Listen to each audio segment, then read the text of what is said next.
जय हिंद साथी। आज उत्तर प्रदेश के पूर्व मुख्यमंत्री अखिलेश यादव जी का जन्मदिन है और इस जन्मदिन के मौके पर उत्तर प्रदेश के 403 विधानसभा सीटों का एक और शानदार और जानदार सर्वे आ चुका है। इस सर्वे को देखकर समाजवादी पार्टी के चाहने वाले को दुगनी खुशी महसूस होगी और भारतीय जनता पार्टी के लोगों को तगड़ा झटका लगेगा। आप हमारे पीछे तस्वीर देख सकते हो, अखिलेश भैया की तस्वीर है और आप देख सकते हो अखिलेश के जन्मदिन पर आ गया ऐसा सर्वे जिससे देखकर भाजपा के को लगेगा तगड़ा झटका, सपाइयों में दुगनी खुशी आ साथी। इस सर्वे का जो माध्यम है, जो आधार है, वो महंगाई है, बेरोजगारी है और उत्तर प्रदेश में कानून व्यवस्था को लेकर ध्यान केंद्रित किया गया है सर्वे में। तभी ये सर्वे आया है कि उत्तर प्रदेश की जो मौजूदा सरकार है इसमें महंगाई, बेरोजगारी और जो पीडीए पर अत्याचार हो रहा है उसको लेकर भी लोगों से सवाल पूछा गया है। अब पहले चलिए सर्वे जान लेते हैं, उसके बाद जानेंगे कि किन किन लोगों से कहां कहां सवाल पूछा गया और किन किन मुद्दों पर सवाल पूछा गया, सर्वे का आधार क्या है। अब यहां पर देख सकते हो पार्टी का नाम, अनुमानित सीटें, Samajwadi party Sapa, Bharatiya Janata party Bhajpa, Bahujan Samaj party Baspa, Congress, अन्य साथियों। अब यहां पर आप देख सकते हैं समाजवादी पार्टी को 260 सीटें इस सर्वे में उपलब्ध हो रही है, यानी मिल रही है साथियों सर्वे में। भारतीय जनता पार्टी को 120 सीटें मिल रही हैं और यहां पर बहुजन समाज पार्टी बसपा को 15 सीटें मिल रही हैं और कांग्रेस को यहां पर 5 सीटें मिल रही हैं साथियों और अन्य को यहां पर 3 सीटें उपलब्ध हो रही है।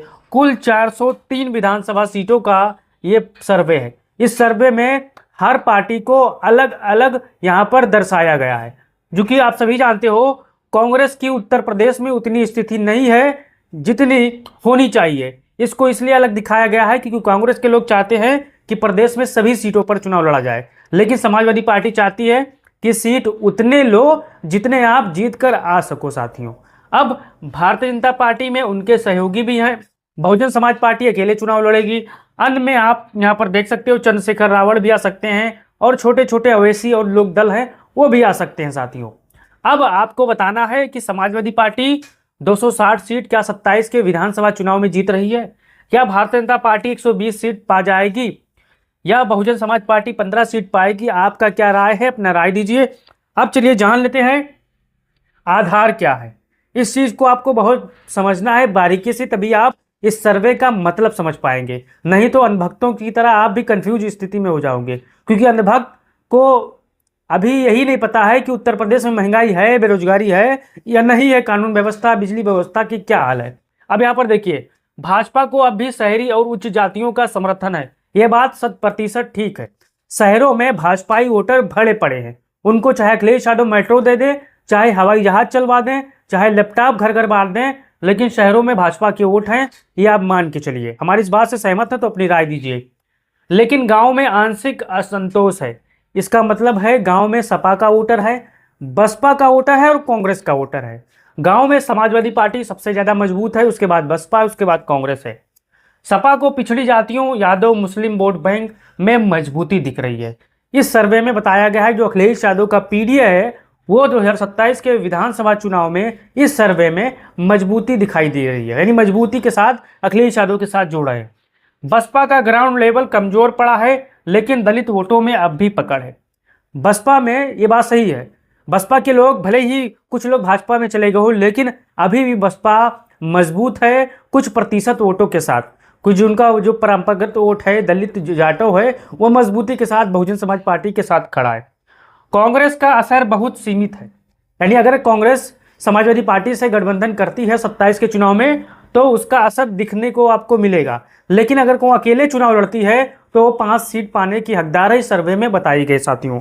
अब यहां पर आपको देखना है महंगाई, महंगाई क्यों अहम मुद्दा बनेगा, इस चीज को आपको देखना है। इस सर्वे में सर्वे करने वालों ने महंगाई पर भी लोगों से सवाल पूछा है और यहां पर आप देखिए रसोई गैस के बारे में सवाल पूछा गया है, पेट्रोल डीजल के बारे में सवाल पूछा गया है, दाल सब्जी दूध जैसी बुनियादी चीजों पर सवाल पूछा गया है जिसके दाम लगातार बढ़ रहे हैं, इसको लेकर भी सवाल किया गया है।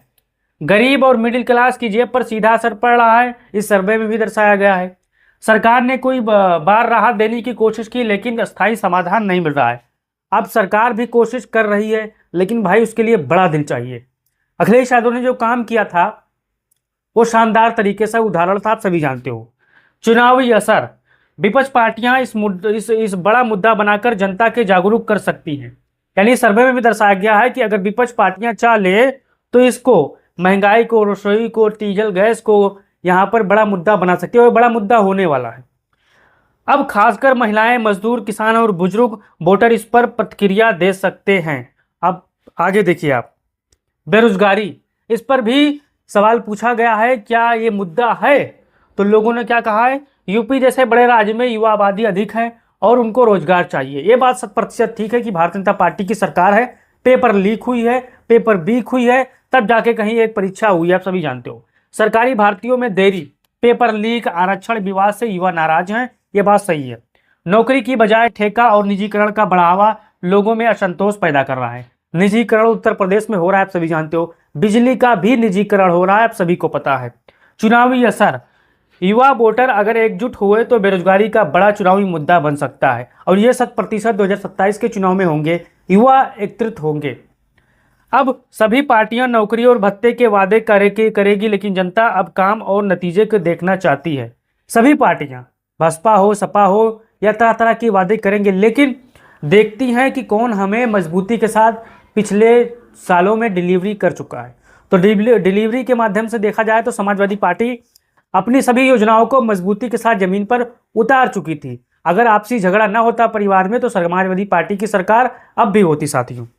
अब यहाँ पर आप देखना है राजनीतिक रणनीति कैसी होगी।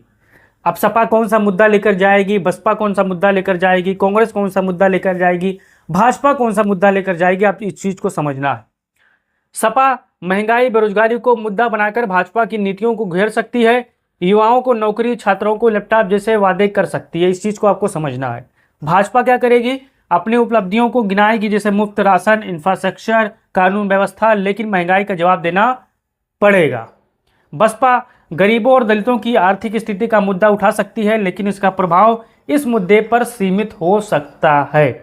कांग्रेस क्या करेगी, कांग्रेस बेरोजगारी को उठाकर युवाओं को जोड़ने की कोशिश कर सकती है, लेकिन उसे मजबूत संगठन की जरूरत है। कांग्रेस का जो संगठन है एकदम शून्य पड़ा हुआ है। अगर सपा के साथ आ गई कांग्रेस तो कांग्रेस का जो मरा हुआ संगठन है वो जीवित हो जाएगा, आप सभी जानते हो। अब यहाँ पर देखिए निष्कर्ष क्या निकलता है, इस चीज को आपको समझ लीजिए। महंगाई और बेरोजगारी दोनों ही ऐसे मुद्दे हैं जो आम लोगों की सीधी जिंदगी को प्रभावित करते हैं। अगर इन मुद्दों पर जनता जागरूक हो गई और विपक्ष ने जोर से उठाया तो 27 का चुनाव पूरी तरह से इन सामाजिक आर्थिक सवालों पर टिका जा सकता है।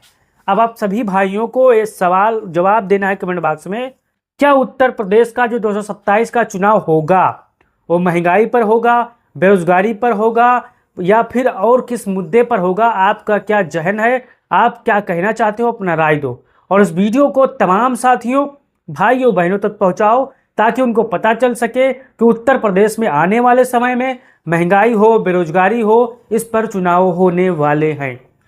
अपना राय दीजिए, इस वीडियो को शेयर करिए। जय हिंद साथियों।